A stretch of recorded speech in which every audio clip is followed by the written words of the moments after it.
as hell. I'm absolutely knackered. There we go. So this meeting is now being live streamed. That's the start. So let me just see now if it's coming up on my page here. Because for some reason I've had some stuff like blocked, and I don't know why. not much, you know. Right, hang on, let's see what's going on. You being unruly. Well, what can you do? Positive disruption is my motto. So Yeah. here we go. So it says that we're now live, so I'll be able to see comments, and if anybody wants to sort of make any comments or ask any questions, they're welcome to do so if I remember to look at the comments. Hiya, Bev, love, how are you? I'm really well, thank you, Dr. Joe. How are you? Yes, I'm plodding along. I'm a bit knackered tonight. I've had a busy day, mostly sitting at the computer screen, marking assignments and dissertations and all that nonsense that I do, you know. Oh my God. But I've also been out on my motorbike as well, and it was freezing cold. It's not very warm, is it, considering the time of year? No. The sun's out though, isn't it? So it's nice like weather if it's dry, you know. It is. You're reverberating again. Am I? Yeah. If you come closer, does that help? I don't know, really. You'll have to say something. Say something. Yeah, that'll do. That's better. That's better. Are you going to have this shot for the whole of the session? Yeah, that's all right. That's fine. So, Bev, let me just tell people who maybe don't know this show, but it's called Getting Real with Dr. Joe, you know, and it's really about people who've been through stuff or are going through stuff to just speak openly and honestly about it. You know, it's not like it's not a promotion as such, although we can promote things, which we will certainly do in this case if you feel that the need, right? But it's about reality, really, and no pretentiousness, you know. And I've known you for a long time, and we can talk about that in a minute. But I do think I put you are my hero, you know, and somebody said, you mean heroine? Yeah, well, I knew that. But hero is an all-encompassing term, like human, and it incorporates both male and female. So let's get that one straight to start with. I can feel myself starting already. I know. But my story, as you know, is I went through years of stress and anxiety and depression. And then I had for years, I had all sorts of suicidal ideation because I just didn't know what was going on with my life, you know. And I took to alcohol because that was sort of relieving me of all this emotional tension temporarily. But then when that didn't work, I started to take anything at all that would make me feel differently. Because I know now that if you can change the way that you feel, your thinking changes, and therefore your behavior changes, you know. And I realized, you know, after making several really serious attempts on doing myself in, I was 8 weeks in the psychiatric department on my last visit. I could be going back at the end of this session here, you know, but something happened to me in there, you know. You can call it an epiphany, an enlightening moment, but it was potentially because an occupational therapist and a staff nurse had been onto a motivational interviewing course based upon what they called humanistic psychology principles. Now, I didn't have a clue about that because my first career was a biomedical scientist, really. So anything psychology to me was nonsense, right? And I didn't take any notice of it, you know. But in the way that they asked me questions, they basically got me to think about, who am I, right? Who am I really? Where did I get all these ideas from, right? And why have I been making all these choices in my life that I don't really agree with, you see? And so a light went on.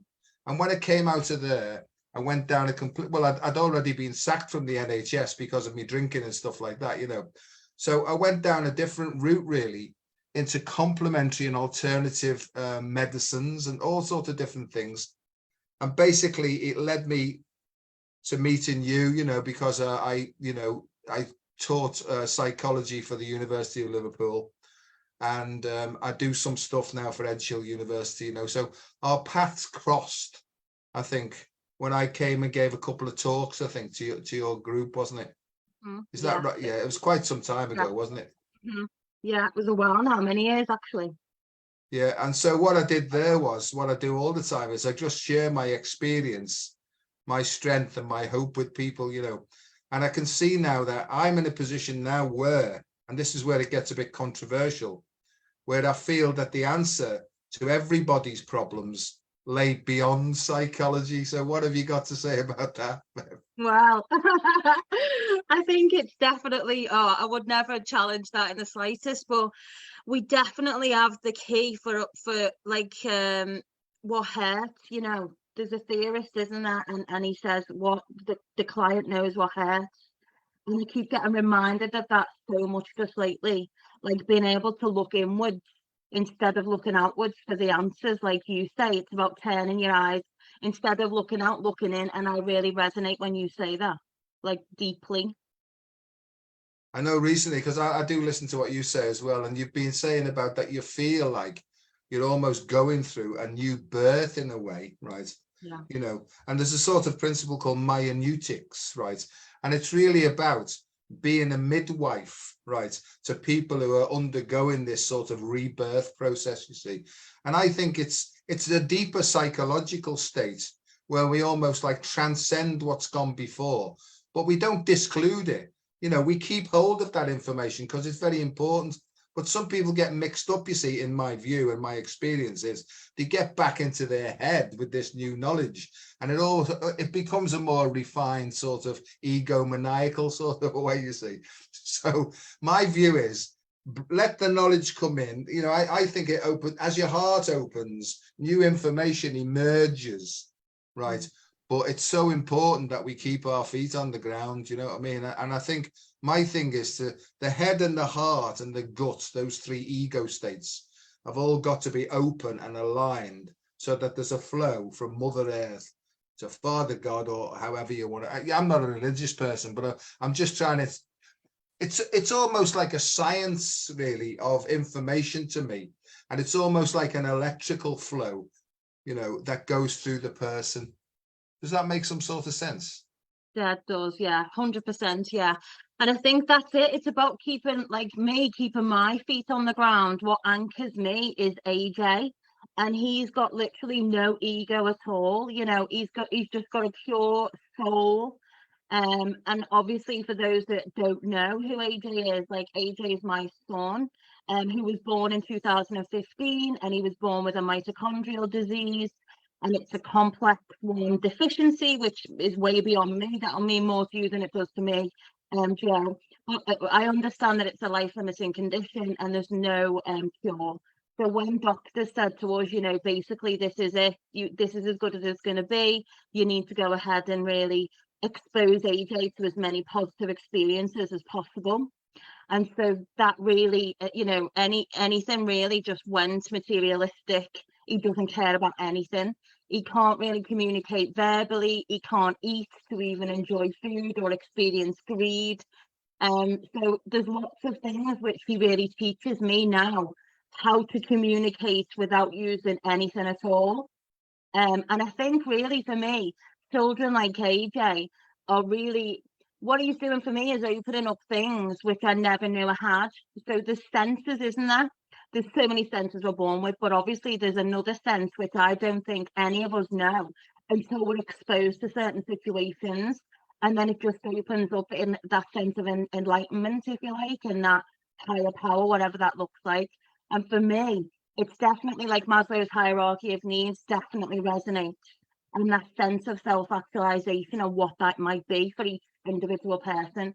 And for me, what that is just being true to myself and just being totally in the moment and not wanting anything more than just being grateful for that moment. And in my case, that moment is just another day with him. I know, love. I know, and I understand exactly what you mean, because I think that everybody has to go through turbulent and traumatic processes because it opens them up at a deeper level. And I think once we start to put words on it, can cloudy the water really, but it's a deeper felt sense of some deeper communication, isn't it? And it bypasses, if you like, the physical body. And it's almost like, it's called psychic sensibility. And psychic, the root of psychology, which is the science. It literally means the science of the soul. It's not to do with the mind, it's to do with the soul, you know. And I didn't understand any of this, you know, and until I started to feel it myself. And part of my recovery journey is I've been introduced to ancient philosophies from across the planet. And a lot of it's to do with traditional Chinese medicine, but also Japanese medicine as well. And I became something called a Reiki master, you know. And I might as well tell the story, you know. When I was going through this process, I was sitting quietly. Somebody had said to me, meditation's a good idea, you know. So I went to a school of transcendental meditation. And it's where you repeat a particular mantra, you know. And I was doing this and my head was saying, oh, this is a load of old bollocks, this, you know, this isn't going to work, right? But the fella said to me, he said, don't knock it. He said, give it a fair trial. Anyway, I did. And I could start to feel myself letting go and getting deeper, you know. And then what happened then was I started to get more sensory awareness then. And I realized now that I was sort of extending my 5 senses by dropping deeper into myself, you know. And then I was sitting there in this meditative state, so-called, right? And it was almost like this voice that said to me, you know, and I don't tell lies anymore. I used to be a great baby, you know, like Danny Kaye and telling lies and stuff like that, big stories.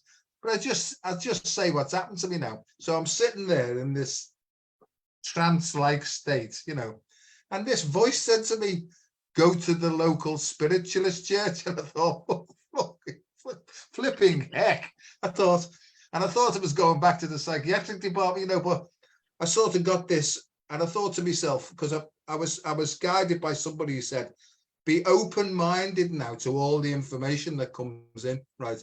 So this was the information coming in. Anyway, cut a long story short, I went to Wallasey Spiritualist Church, right, in Withens Lane. I was bloody terrified because brought up a Catholic, you know, all that stuff, you know what I mean? And I was sort of saying to me heart, give us a clue here, you know, and I just kept going, go in, see how you find it. So I went inside and it was all white on the inside because I was expecting dark, witches' hats and broomsticks, you know what I mean? Anyway, on the wall was the Lord's Prayer. I thought that's a good start, thank goodness for that, you know. And then they introduced the medium for the night. Well, I was expecting some sort of, and I thought she looks like an ordinary person, you know. Anyway, she started off and she basically said that the human body is the vehicle, right, for the soul's education. And I thought, hang on, that sounds a bit interesting. And she said, when people die, she said, it's almost like a promotion. I thought, this is good. I'm enjoying this, you know. And then she gave a bit of philosophy. And then she said, and I'd like to come to the new man at the back of the room. Right. Well, honest to God, Bev, my heart went like that, you know, and I was like, oh my God. Oh, and no. She said, oh, see, I've got a thing going up my spine now. This is what happens to me, you know. I honestly think it's me nan, right? But I'll talk about that in a minute. So she said to me, oh, she said, there's so much love coming from the world of spirit to you, right? Feel sad talking about this now. She said, I've got a lady here, she said, and she's holding up a bottle of Guinness and she's saying, well done, son, you've taken the right steps, right? Now, nobody would have known that, right? Because I'd just gone through the 12-step recovery program of Alcoholics Anonymous, right? And the drink was taken away from me. That's another miracle story, you know. But then she said, oh, she said, and also she said, I think this lady's your nan. Well, I just knew that. I just got the feeling, you know, that psychic feeling, right? And she said, oh, I can hear someone coming in the background now. He's diddly idle deedle, idle deedle, idle deedle. Oh, she said, this is your granddad, right? It's the next bit, Bev. She said to me, he's telling me that he lost his thumb building the first Mersey tunnel. Now, my granddad lost his thumb building the first Mersey tunnel. Oh, right. Well, I'm freaking. Well, see, I'm freaking out now, and these are the things that happened to me, right? And she said, "There's so much love," and she said, "I'm being given the message that you actually accepted this choice to do this, right? You will show people, right, how to go forward with a different way of thinking, based upon feelings first, rather than using any knowledge in your head." Well, I didn't understand that, and she also said, "You're a healer." and you'll be invited to join a healing circle. Well, I didn't know. Anyway, when I came out of there, I was shaking and overwhelmed. So I ran down the hill to an AA meeting. Oh, Right. yeah. Because I thought I'll have to get into this, AA. One So way or anyway, the other. yeah. So that's basically been how my life in the last 30 odd years has worked. I sort of get inspirations and sort of guidance, and I've followed it to the letter now, because I believe that that's a deeper part of me. It's not something outside of me. It's something that it's my soul, whatever that means, Bev. I've gone on a bit here, but I'm trying to explain to people. And what I'm trying to do now is bring this information in small chunks, apply it to what I know about psychology, and try and carry the message now to a wider audience. Over to you, my love. And we love it. I love it. Absolutely resonate with everything that you say. And I just think that, because like that's what I do, is being a therapist. So talking therapist is part of my role as a profession. But then I always go and revert back to that looking in within me. Sometimes it's not in CBT, sometimes it's not in a textbook. Sometimes we do, well, every time we need to look within before we can apply these tools. So it's the looking within bit that I used to think, again, similar background to yourself, brought up a Catholic, and that was a dead gone no. Like, we can't go to obviously anything spiritualistic in any way other than church and God. So for you to say that you've been there and it was insightful, it's like it's accepting into something else, isn't it? And I think that, for me, is taking away that stigma to be able to say that there is other things beyond us. And there is other things beyond God, even. I mean, what is God? I think like God is within us, isn't it? Whatever you believe in, it's in here. Well, that's my feeling. I don't use the word God as such. I just put another O in it and call it good, benevolence, and not being a saint, because I mean, I try not to give out any shit, but I don't take any shit either, excuse my French, but this is the way that I speak. In the trade, they call me Dr. Effin Joe for some reason. Because I was born in Seacombe, you know what I mean? And that's the way people talk in Seacombe. And most people I talk to talk in that way colloquially, and I think they like me because I'm not like trying to put on any airs and graces anymore. I used to try posh, but it kept sending me to the drink, it was too stressful for me. But what I'm trying to say is CBT and all these things work together. And I think if CBT is used to put the person back in touch with their heart, then that's a good thing. But this is my objection to CBT. If somebody's using some sort of thinking that's not working for them, to try and replace it with, if this happens, do this, right? That's almost like an automaton type of a thing, where it's replacing one set of thinking with another set of thinking. Now, that's when, and people think I'm knocking it. I'm not knocking it at all, because based upon Carl Rogers' humanistic philosophies, my view is that most human beings have been programmed and conditioned to the nth degree, and it's taken them away from their unconditioned self, right? And it's created some sort of programmed automaton. Right. I can feel myself getting on one here, a programmed automaton that's told, make enough money, climb the ladder of success, work hard, don't rest, grit your teeth, make loads and loads of money and give it away to people, right? See, and once I started to see this, I was thinking, hang on, life's upside down here. This is ridiculous. Working 6 days a week and having 1 day off to recuperate and then going back to the nonsense. Something doesn't seem right here. So my job is, I think, to share what I've learned, and then people go, I'm like that. Yeah. Resonates, doesn't it? Yeah. And I think what I've also found is that the truth, right, it sets you free, but at first it kicks you in the arse, right? Yeah, it does. Oh my God, it does. That's what I felt like, Jay, for such a long time now, and I never really realised it. And that's what I keep saying. Sometimes it feels like when I'm going through stuff, it feels like I'm giving birth to something. And I'm like, I know if I get around this next corner, something really positive is going to happen. There's going to be change. But now this time it feels really different. Like this is a total shift in anything I've ever experienced ever on a spiritual point of view. Like again, I'm not religious now, I know better. But I definitely am spiritual. So for me, it feels like there's definitely me that's being reborn. For some reason, it's about me and my change. It's not about other people anymore. It's not about what they're going through or what they've, experienced and how that impacts me. It's more so how I'm going through something and how I'm about to come through something really, really difficult. It is really difficult. It's not easy. Um, but yeah, it feels different. It feels pain. The pain is different. Yeah, yeah. It's I know, because I mean I've studied lots and lots of ancient philosophies over 30 odd years now, and I like the ancient Vedic yoga system, where they think that we've got cycles within cycles, and there's very, very big massive cycles, and then it comes down into smaller cycles. And where we're up to now, humanity globally is coming to the end of what's called the Kali cycle, the Kali Yuga cycle, right? And at first, when I looked at this, I thought, how could they know this? But they knew a lot more than we do now. We think we're advanced, Bev, and I think that we're right at the end of the queue, really.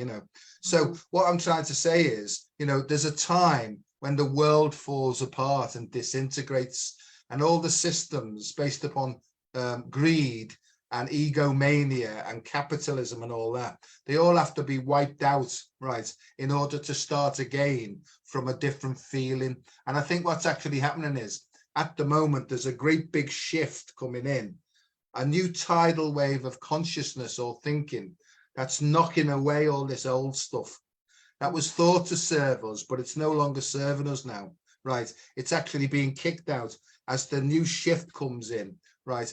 And what's actually happening is more and more people are becoming depressed and anxious and fearful and suicidal because they're trying to keep hold of the way that they are, and they need to let go of everything. And this is the difficult part, is that we have to let go of every single idea, emotion, attitude, everything that's formed us.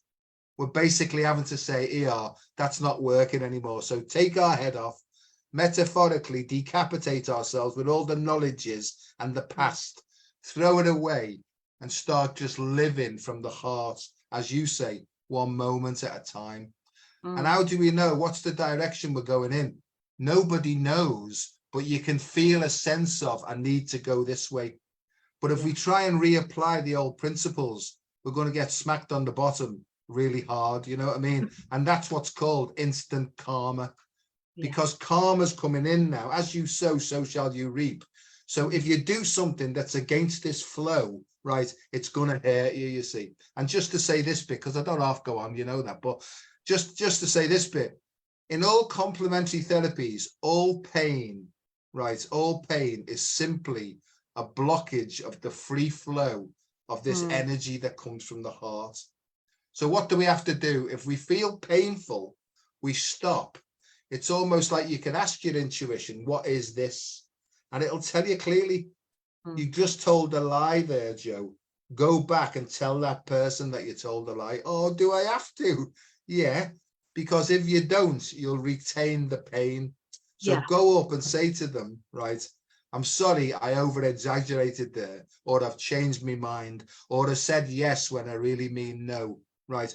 As soon as you do that, Bev, right, at a deep level, it's de-obstructed and the free flow starts to come. So what I'm trying to get to is, this is about living rigorously in the truth, right? And now that sounds a bit religious, but it's not. It's science. It's actually science. Go on, love. What have you got to say to that? It is, isn't it? It's about living in our own truth, isn't it? It's not about, we're not looking for, or I'm not looking for something like someone else's approval most of the time. So there is that side to me which actually does think, is this acceptable? Like, is the way that I'm coming across okay? Things like work-wise. That's reverberating quite a lot, love. Sorry. Is it? That's so frustrating. Have you got a headphone thing that you could stick in your ears or anything? Yes, I do. Have a try of that. carry on, Joe.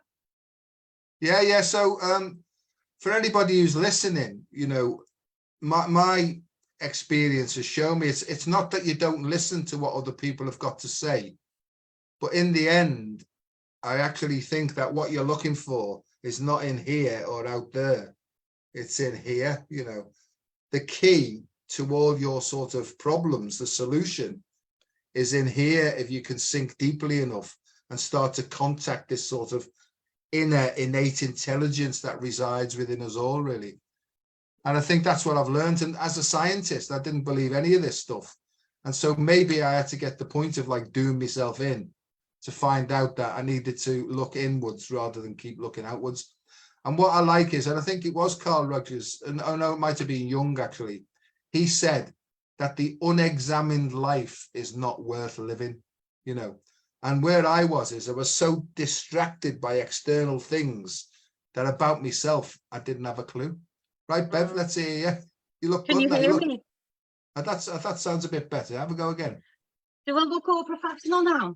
Yeah, you look like, hello, this is British Gas here. How can we help? Oh, that's better. That's better, look.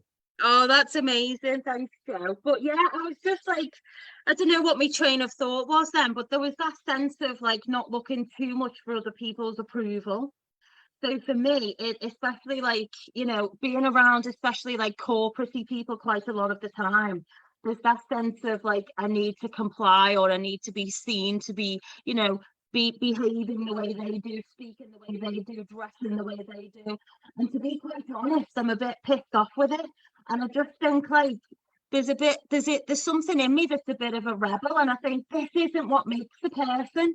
It's not the posh hotel you go and meet in for coffee. It's not the posh suit that you wear or the fast car you drive or the Rolex or the bags or the shoes. It's about the product of what you've got to say. Couldn't agree more. And this is where I'm up to with me. And the words can sound a bit religious, but this to me is about source and soul, you know. And I say that soul is the source of unconditional love, right? And unconditional love means, right, that it doesn't matter how anybody else acts, right? You're just still open towards them, you know. It's the basis of health, really, that no matter what they've done, right, there's always been a reason. This is not to justify any bad behavior because we're all responsible for that. But what I'm saying is to treat everybody equally, not knowing their story, or even though we know the story, it's just to try and be open-hearted and understand. You see, love to me is more about understanding than anything else. And I think human love, so I've discovered, is about possession. Right, it's about hanging on, it's about grabbing hold of and not letting go, you know what I mean? And it's like a trap. but real love is to say, like, this is who you are, right? No matter what you do, off you go, find your own way. Now the thing is, if you let somebody go or something go and they come back to you, right, well, it's laughing, isn't it? And so that's what I've learned, that there's a complete difference between love as we've been fed it and real love, you know. And it's not soppy, because sometimes it can be as tough as hell, you know, because the sword of love or the sword of truth, it cuts both ways, you know what I mean? It's chopping off the branches, right? Right, but it's hurting in the process, you know. So I've learned all these sort of things. And Bev, have I got it cracked? Not in the slightest, love. I just feel like I'm just touching the surface of what's possible as a more rounded human being, really. And let's talk about, let's talk about AJ. And he went for an operation yesterday. How is he? He's good. He's really, really good. So yeah, he went for an intimate operation. And basically they needed to pull his little testes because they didn't descend. And he's had like a slice from hip to hip. And he's only 8. So it's really traumatic for him. Really traumatic. And he goes through enough, you know, having a complex additional need means that he's constantly being medically interfered with. So I try to use as least medical model as possible, like all the medications he's on. If we don't need it, get rid of it. If it doesn't need to happen for him, we won't do it. It's about quality of life, not quantity of life. So for me, when you say, you know, we hold on to things because we feel like we own them. And I remember when you did a talk once around like parents thinking they own their own children. And then that was a game changer for me because we don't own our children and I don't own AJ. I'm a guest, like I'm a guest in his journey and I've been blessed to be his mum. And he's here and he's teaching so many people so many things. But more importantly, he's teaching me so many things which are beyond my comprehension. Like words will never ever explain the lessons that he's teaching me. Even now I feel so emotional. I keep swallowing it down because it's really right there. Like it means the most. It really does mean the most. But he's doing well. He did really well. He stayed overnight in Alder Hay, and he's home now recovering, all bruised and battered. But above all else, he faces every challenge like head on, and he does it with a smile on his face, and he doesn't ask for anything in return. Nothing. Like I was saying before, he's purely peg fed, so he's fed with a little hole in his tummy. He can't verbalize with words and he can't even make a purposeful movement for himself. But he does have a quality of life. So he'll look for things that he wants. He'll make babbling noises, and he can have small taste on his tongue to like experience those sensory things that you were mentioning at the very beginning.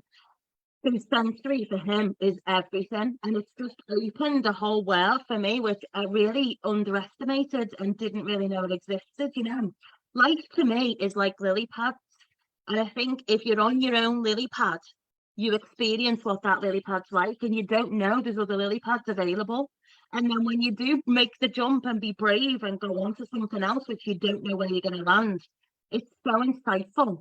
And I feel like that's what life's like with AJ now. It's about jumping into the unknown and just knowing whatever's going to happen is going to happen. I can't control that.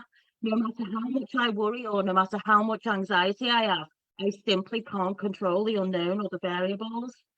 So that alone for me is just everything. Just to learn that has been so freeing. Marvelous, you know. I mean, I look at you sometimes, and I do. Sometimes I nearly get in touch with you and say, "Hey, you need to step back and look after yourself a bit here," because Yeah, you do drive yourself on, don't you? You know. yeah, So I think what's happening to you now is there's a new shift in your personal consciousness coming in to say, listen, you also deserve to start looking and caring for yourself a bit more as well. And when when you do that, it's my experience that you start almost like people start dropping off you then as well, you know what I mean? And you become much more isolated, but you sort of find, and this is not a criticism, you find those souls closest to you, right, who you resonate with more. Do you know what I mean? There's no sort of wasting any energy trying to impress people and stuff like that, you know. And I think I've probably got like 3 or 4 or 5 people in the world who I mightn't see them for a year, but then they'd ring up and it's like, like just talking to them yesterday, and I think that's almost like a measure of a deeper soul connection. You know, when you meet somebody and you've never met them before, but you just feel that, and you end up talking to them for 2 hours about all sorts of shit, and you think, fucking hell, flipping heck, where did all that time go? And it's almost like a reconnection at very deeper levels, isn't it? And I think people are becoming much more aware of that now, Bev, But regarding AJ, I mean, I think it's marvelous that you see it now and you see him and your situation as inspirational, really. Because, and I don't know about this, but, some people would say that he's actually come here to help you to understand what it's like to be fully human, right? Oh my God, Dad, you're going to make me want to cry. No, I can feel it myself, look, because I feel like crying when I'm saying it. But that would, I've got a big thing coming up my spine as well now. But that would think that, that people, right, who have babies, and I'm going to say the words anyway, that aren't perfectly formed, maybe there's a much, much deeper reason for this, because I don't think that people have souls. I think souls have people, wow. And people say that, we're not humans on a spiritual journey. We're actually spirits on a human journey. And I know now in the way I feel. And when I really felt that, all the fear of death and my understanding of the physical body changed completely, Bev. I'm not in the slightest bit concerned about dying now. I don't want to die some long, lingering physical thing, you know what I mean? But what I'm saying is that my whole mentality regarding human beings and bodies and stuff, it changed, you know. Do you know what I mean? And so you sort of get it, you feel a different energy. And when I got invited to do the healing, right, my biochemistry head was saying to me, what a load of old crap this is, right? And the fella who was leading the circle, if you like, he looked over to me and smiled and he said, it'll be with you in a minute. I thought, what's he talking about? Right, and he said, he just winked at me like that. So I'm sitting there in this meditation and suddenly I felt this, woof, right? And it was almost like, it was like a jet washer had flushed all the way through me. And from that moment on, I could feel the energy, right? And that was like the spiritual energy or the healing energy coming through, you know. And then, Bev, I understood it through feeling it, not by somebody telling me about it. And I think that's the difference between knowledgeable people and wise people. In that wise people go through experiences and they have a sense of a felt lived sensation of something. That's what gives them the knowledge rather than the knowing about Christ. I'm on one. You better take over quickly. Say something wise, Bev. Say something wise, Bev. So what, when you said before, like AJ is literally here for almost like, I feel like sometimes that I'm here for him and his guardian to help him. And I was in Lourdes in France, and there was this Italian nurse, and the Italians, like, in Lourdes anyway, everything's rushed, everything's like, and they're pushed around, and you don't know what's happening. You just got to trust in the process and let go and be like, fine. And I've got this little baby with me, and he's everything, and you've got these Italian nurses, and they're literally undressing him in front of you, and they're like, oh yeah, dipping him in this freezing cold water, and he's like, what the? But yeah, and this Italian nurse, she come up to me after and she was like talking, shouting at me in Italian. And I was like, I can't understand what you're saying, but I know I need to know what she's saying. And then she says to me, she goes off then and she goes and gets her colleague. So she comes back and she says to me, she's telling you, you think you're here for AJ, and it's not, he's here to help you. And I was like, I just burst into tears, and I still don't know what she meant by that. But yeah, it was, well, I kind of think I do now. But yeah, that's what she said. She literally had to get this message to me, and she was like, you think you're here to help him? No, it's the other way around. He's here to help you.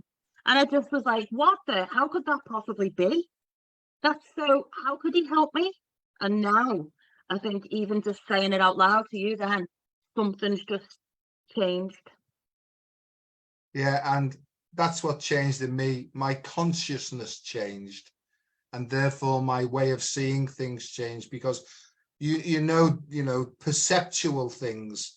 We don't see the world as it is. We see the world as we are. And that's why two people in the same situation can see things completely different, because we interpret information in a completely different way.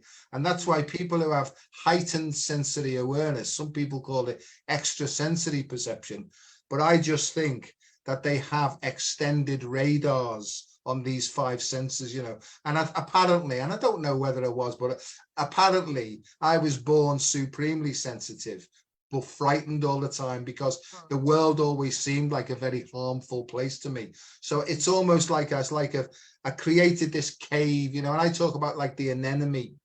And every time I smelt what I thought was danger, I'd go right back into my shell, you know. But when I drank, the shell dissolved for a while and all this repressed stuff came out and caused like mayhem, you know. So that's what's helped me to understand this. But also, Bev, over time, I've helped people and parents with, let's call it autism, and people who are high and low on the, you know, the autistic spectrum disorder and all that sort of thing, you know. And they have a slightly different understanding of most psychologists about this, because my understanding now is energetic. It's a different thing, you know.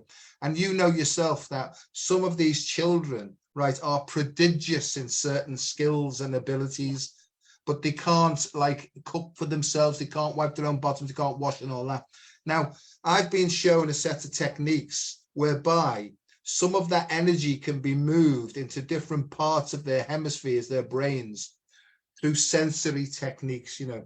So I teach parents, first of all, heart rate variability biofeedback. That gets their hearts into a much more coherent and balanced state.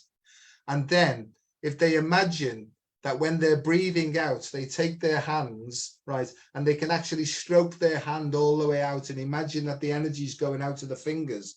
And when they breathe in, they're drawing the energy of the universe back into their heart. What this has shown, Bev, is it's shown that that technique or similar techniques, it increases something called brain-derived neurotrophic factor, BDNF. And the BDNF is like a soup through which new nerve cells grow. Now, it's what you do next, you see, because it's your mood and your emotional state that will direct the nerves into either positive or negative behavior. Now, if you're calm when you're doing it, oh, see, I'm getting a woo. If you're calm when you're doing it, it's rewriting what's going on in your brain, and it's bringing in a practical solution to fear-based conditioning. And I honestly believe that every single person on the planet who's been suffering could practice these simple techniques. And Bev, in ancient China, they used to practice this and they didn't know the neuroscience of it. It's called Tai Chi, right? Wow. And in Tai Chi, they learn to breathe. They're flowing down, they're touching that like that. They're waving their hands in the clouds and all these different things, right? And what that's doing is they've got a beautiful, positive emotional sense. In the waving hands in clouds, you imagine that you're drawing your hand through the grey mist, right? Or you're gently creeping up on a bird very gently, and you don't want to clump in because it'll fly away. So you're going over to reach it in a very gentle feeling way. All that is resetting their brains and creating new neural pathways. And that's what I'm involved in, is trying to show how psychology influences nerve growth, which influences your habits and conditioning, and how to break it and reroute those electrical signals. I've gone on into technical way here, but that's what I'm into. It's absolutely fabulous, and there's so many people that could like benefit from this. And what I absolutely love is that it's given that person their own set of tools, because everything we need is within us. And it's not like once you've kind of learned how to do that and those techniques, you could then take them on forever and ever. And it's a non-medical model, isn't it? There's no prescription in that. There isn't, and I'm not opposed to medical models. I work in medicine and health, and there are some magnificent medications and medical, and surgical techniques and everything, there's some, so it's about working together, not fighting against. This is the whole thing. And as you say, we can't empower anybody else. This is, we can facilitate an environment where people take actions for themselves. That's true empowerment, in my view. So when you look at a lot of the governmental and health service documents, it says, and we will empower these people to do this. And I go, hang on. Because I mix with a lot of sort of so-called high-powered people. Right. And they say, and what do you think about this, Dr. Delaney? I go, hang on a second, right? Maybe we need to change these words here. Because they're important, because they think, Bev, and I'm having a go at them. They think that they're doing it to the people. Do you know what I mean? Yeah, right. I do. And so I'm sort of there just to like help them to see things in a different way, 100%. It can be so disempowering, the language that's used. Hey, so for me, sometimes like I'll meet people and they'll go like, "Oh, Bev, I don't know how you do it," and then I'm like, "Do what?" It's not a negative. Like AJ is not a negative. He's not a ball and chain. There's no doing. There's a being. But I don't do much. I am being. Everything that AJ is teaching me. But there's no doing in it. So yeah, that I understand explicitly what you're saying. And another thing which I hate is the terminology disabilities. I know that we need it. I know we need to emphasize that there is differences and there's sometimes that ability that isn't there. But then I refer to children and young people with unique abilities because it's celebrating uniqueness. It's a celebration of their ability. And for me, I don't disregard their disability, and I don't disregard that everything is a battle and there's challenges, but I do emphasize on the positives. So sometimes where we emphasize on what someone can't do, you only generate in the can't. So whereby if we focus on the can do and the ability, we're going to strengthen that, whatever that is. So yeah, I get the play on words there, 100%. Yeah, and I've knocked up some sort of a system called the I am approach, and I am stands for internal asset management, and it says asset. It doesn't say disabilities, it says assets, Yeah. And the thing I use is called the strength-based approach, where we focus on what's strong in the individual and not what's wrong with the individual, because the whole world, even the health service, it focuses in on what's supposedly going wrong, and it just treats symptoms, generally speaking. The root cause, right, is all the way back in the invisible realms, almost, in the spiritual realms.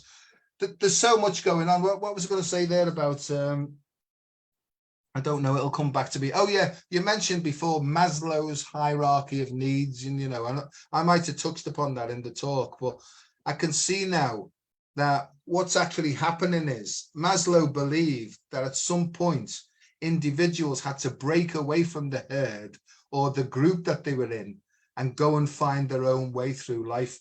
And I think that that's what's actually happening now in the world, is people are not listening to what the group's saying. They've got this internal evolutionary impulse or drive now that's saying to them, no, find out now what your strengths are, use those now to navigate through the difficulty in the world. So in a way, the world's set up so that we dig deep. I have friends across the world, I've got one friend in Texas called Kate Lumley. She's called Kate the Heartist, you know what I mean? Barking mad, but a genius she is. She's an absolute genius. And she's developed this whole concept of something called utopia, EWE, utopia, where each individual finds their place in this, discovers the treasure in their chest, see that, which is their heart, right? So you find the treasure in your chest, you develop a connection with your heart, you open the gates of your heart, and then you find out what you're strong at, and you start working with those. That's for every single person on the planet, and each person is individually obviously different because they've got a set of skills. Now, in this world we live in the Western educational system, they'd say to you, forget about that, right? You need to concentrate on mathematics and this because you're not very good at that. Well, if you're not naturally inclined towards it, it doesn't come easily, does it? So my whole thing is about, see, my gift is I go on a lot. And no one's going to stop me because I'm enthusiastic about it. You can walk away if you like, but I'm just going to keep going, right? But what I'm saying is, so there's utopia. I had a friend on last week, Lisa Marie, and she's working with groups of not children with disabilities, diff abilities. I love that, because that's what this is all about. Is okay, you can't do that. Let's see what you're good at. What did you really enjoy doing? If you can remember when you were a child, what did you get lost in? Well, Bev, I used to get lost in spirograph. Do you remember that thing? Yeah, and I'd be drawing all these things. Well, consequently, now it's come back to me, and I've become very interested in sacred geometry and the way forces work on each other. So what I'm trying to do to people is, in my own little sort of way, and I'm trying to get better at it all the time, is point them back to themselves. Try and say to you, forget who you think you are. Go back in there and find that child who used to get lost in something. What did you enjoy doing? And when they can remember it, is to draw that out and say, start doing more of that. And when they do it, right, think it's like cross-training, other things start to go activate then as well, Wow, absolutely wow. I can so resonate to what you're saying, because I did some mindfulness. It was just by myself. I found this technique where you go and you go and sit and meditate, and you go and you find that inner child, and then you're talking about the scenario that the C.I. and she was in, and then you go back and you go and speak to her, and then you go and I took her by the hand and then said, like, you can come back with me now, like you're very loved and you should come this way. And I often think now, oh my God, I can feel it just so, it really is so emotional still. But it's been so changing past few weeks just doing this work on myself. And I literally went and got her, and it's telling her that she's so loved and she does belong somewhere. Like, it was just, oh my God, it's really painful still. But for me, I just wonder whether she knows now, or did she know then that I was there then? I don't think she did. And that's the pain. I think that she did, right? It's just that you didn't know, right? I think that you've got to recollect it, but she's been there because actually she's the higher aspect of who you are, right? Because in the end, we think that we're going to reparent the child and it flips on us because they're guiding us then, really, right? Yes. Oh my God. Yeah, and see, I get so what happens is when the mother and father within us, the masculine and the feminine, when they start to work together and cooperate, it's almost like the golden child is revealed, and then the golden child then comes up, right, to show mum and dad the best way forward. Then see, and that's like a triangulation or a trifurcation, or there's all sorts of different terms.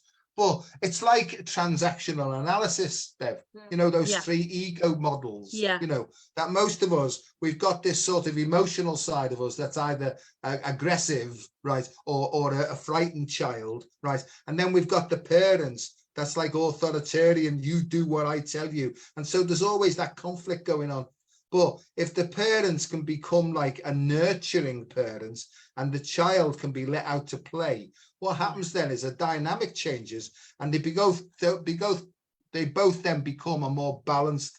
I mean, in TA it's called an adult self, but I disagree with that myself, you know. Yeah. But you know, you can use those three. Here's the other one: is there's the gut, the head, and the heart. And I think if you open your heart up, what happens is the head feeds information in, the gut brings information up. That's the instinct. This is the intellect. This is intelligence here, right? And there's a complete difference between being an intellectual and being intelligent. You can be as thick as anything academically, but one of the most intelligent people in the world, you know, because you just see clearly, right, what other people can't see, you know. So what I loved is you did a video yesterday or the day before, it was the day before, you know, and you've sort of got hold of Kingsmead School in Hoylake, haven't you? Yeah, we have. Oh my God, it was somebody I work with, and her husband is the postman. And I put it out to the universe in 2018 at AJ's bedside. He was in hospital, he was on life support. And then that was the time when I was like, no, you know, hospitals prepared us for him to have an ending if he went on to life support machine, and he did. He went on to life support machine. So I kind of then needed purpose. I didn't know then until absolutely that day that I needed that purpose.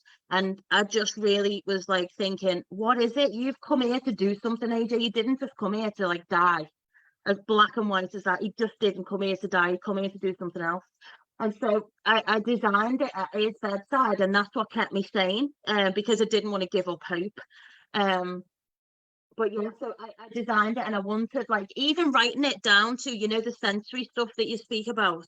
I wanted to have like a floor, because children in wheelchairs, sometimes they get real enjoyment if they're stuck in the wheelchairs. We do wheelies and everything in work.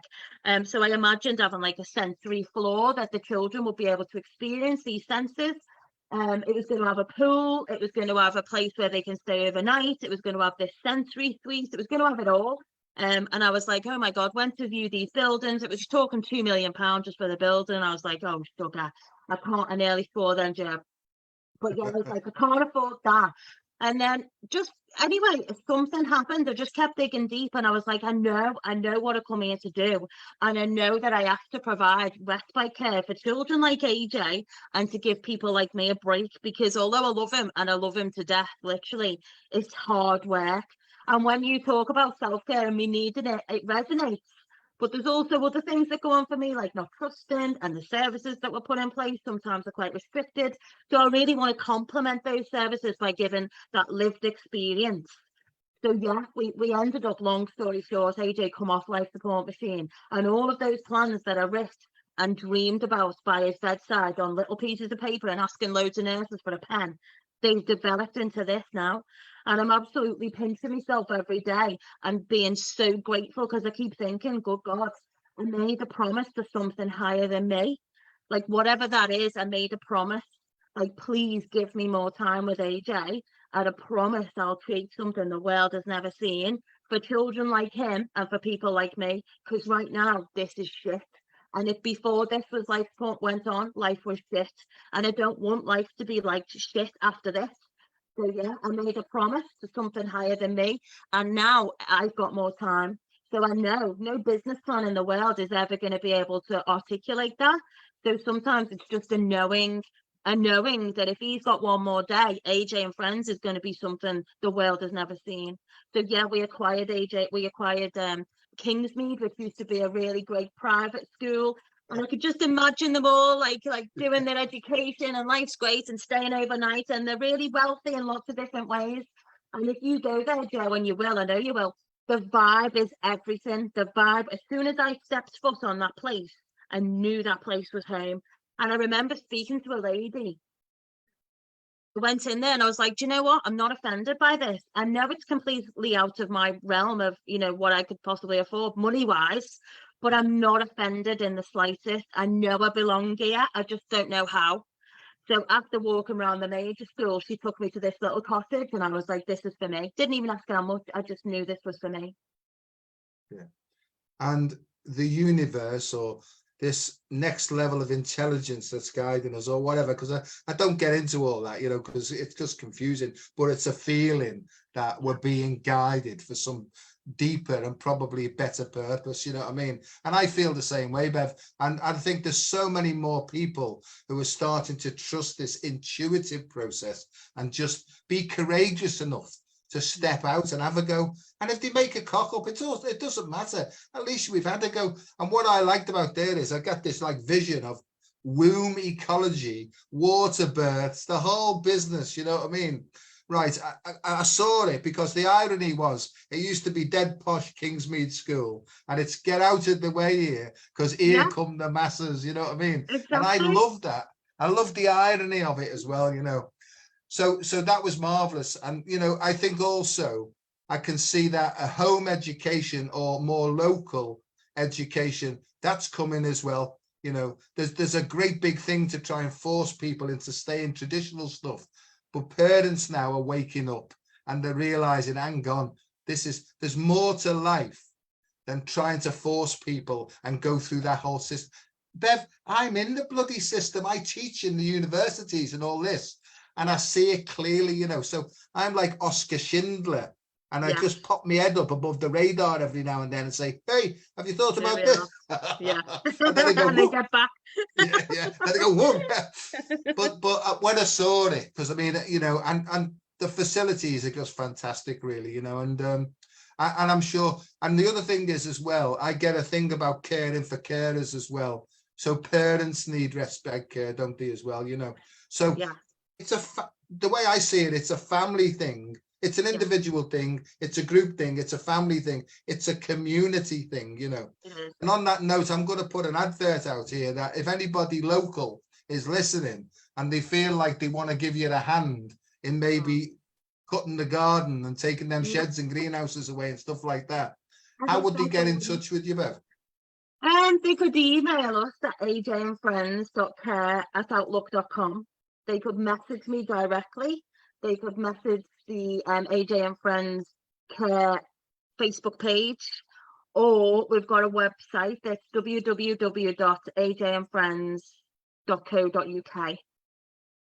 Great. Well, after the show, if you bung something in the comments and stuff like that, if anybody feels moved to do that, and when I say feel moved is, right, people do get moved, don't they? Their heart opens and go, yeah, I'll send a bit of do that. And, because are you sort of involved in the community of practice on the Wirral as well? Do you go? Yeah, because I mean, sometimes I go to those groups, but I know quite a lot of voluntary groups. So if I get a chance, I'll say, hey, any chance, and stuff like that, Yeah. Listen, kiddo, we've come to the end of time now because you don't half go on, when you the cheek. So, I never got a chance. I know you did right at the end there when I said about Kingsmead School, and you said shit about 5 times. You went like this. You went. Oh, I nearly swore there. I nearly swore there. Shit. I'm at home here, Joe. That's it. Yeah. Now, just to say to people, I'm not in any way, shape or form opposed to medication. I'm not in any way, shape or form opposed to cognitive behavioral therapy or psychological therapies. One of my one of my favored psychological talking therapies isn't a talking therapy. It's called EMDR, right? Eye movement, desensitization and reprocessing, because to me, there's a great deal of science involved in that there about normalizing what's going on in our heads. Here's a word that's used a lot now, or a phrase, cognitive dissonance. For anybody who's heard that, what it means is your head's up, you're in conflict, head's battered all the time, and you can't come to a decision. I just want to say that what I've learned is what you really need to know is right under your nose with a K. If you put your hand on your heart and you just bring in a feeling of love and compassion and care or something. Now, you know, we could bring AJ into our minds and that would bring that feeling, or you could bring a pet in, you know, if you love cats or whatever, but it's the feeling that's so important. And if you just breathe in that feeling, in, 2, 3, 4, 5, stop, out, 2, 3, 4, 5, stop. That might sound really, really simple, right? Your head will try and talk you out of it, saying that can't work because it's too simple. Just have a word with your head and say, hang on, we're going to give this a fair trial here. If you do that for 3 10-minute sessions a day, breathe in that positive feeling in and out, I swear to you, your life will change for the better. There's loads of neuroscience here. Now, you can also do this one. Here's a little sort of a mantra. You can breathe in the light and breathe out the shite. Right? That appeals to more people than I could possibly realize, you know. But the whole point about it, if you breathe it in and you imagine then that you're collecting all the crap inside your body, and then you breathe it back out and give it back to the universe, let's say, what that will do is, and if you start crying and whinging, it means it's working. No, it really means that it's working. And if you've been a person who's always wanted to be brave, forget that, right? Knock that in the head. All that stuff about being brave now, out the window, right? This is about letting all those pent up feelings to come out and encourage them and encourage them. And then what you'll find is, as a great big lump of repressed emotion lets go, your head will be filled with new ideas about ways to go forward. Yeah. I mean, you know that works, don't you, Bev? Yeah, 100%. Yeah, 100%. And I just wanted to ask as well, Joe, before we finish, you know, you working with children and young people and families who have children with neurodivergent children. Is it the breath work on the child, or is it breath work on the parent, or is it both, or carer? I used to teach, because I haven't got much time to do it anymore. This is years ago. I used to do some stuff in the sensory place in Hoylake, you know, and over the road, they used to have a sensory room there. So I used to try and teach parents the heart rate variability so they'd calm down, right? And what I wanted them to understand was, as they breathe in, they're breathing in the light as such. And as they breathe out, but what they were doing is they're working the heart, which is also impacting upon the nervous system. So they're using breath, but if they also use touch as well. So what they can use, Bev, is they can use music, they can use color, and they can use touch.